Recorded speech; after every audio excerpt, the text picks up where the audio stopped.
अकोल्यात कोण गुलाल उधळणार?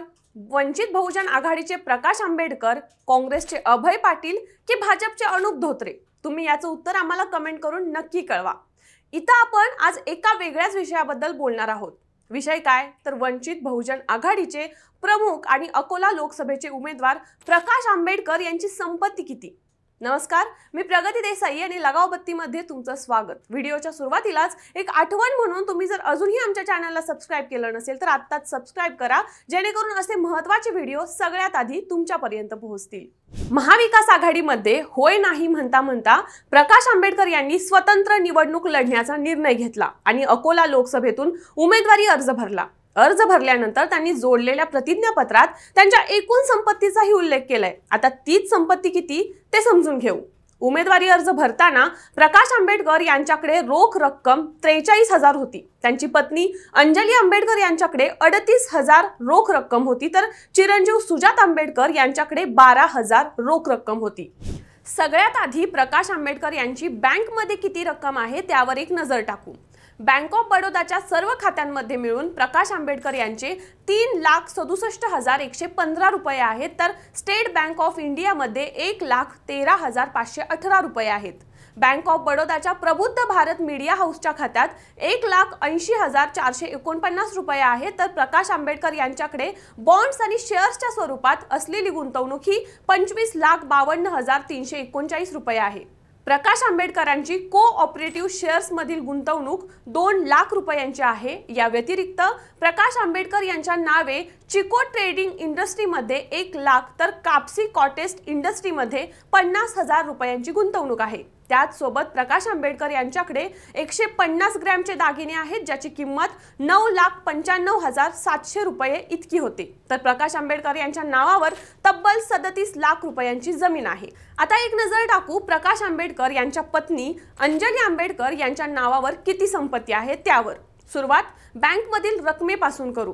बँक ऑफ बडोदाच्या 2 खात्यांमध्ये मिळून 73,159 रुपये आहे, तर बँक ऑफ बडोदामध्ये एफडीच्या रूपात 2,11,485 रुपये आहेत।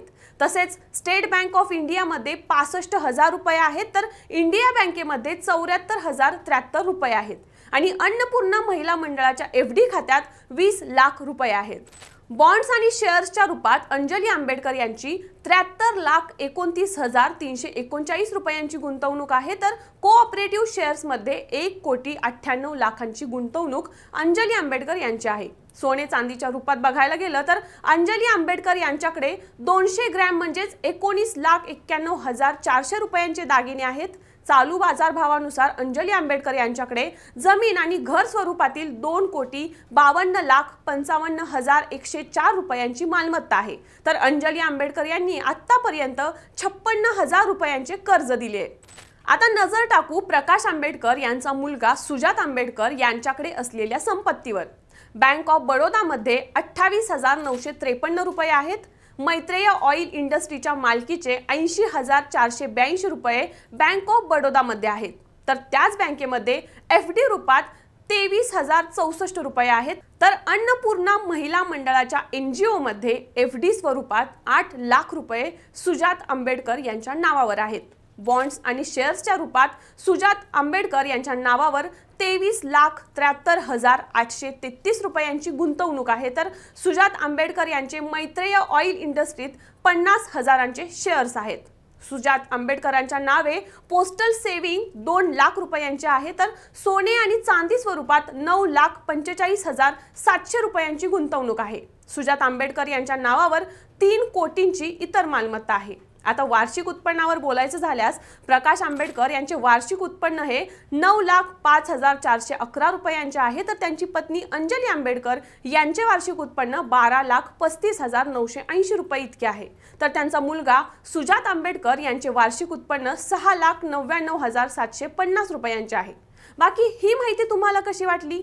अकोला लोकसभेत कोण गुलाल उधळणार हे आम्हाला कमेंट करून नक्की कळवा आणि अशाच माहितीपूर्ण व्हिडिओंसाठी आमच्या लगाव बत्ती या YouTube चॅनलला आत्ताच सबस्क्राइब करा।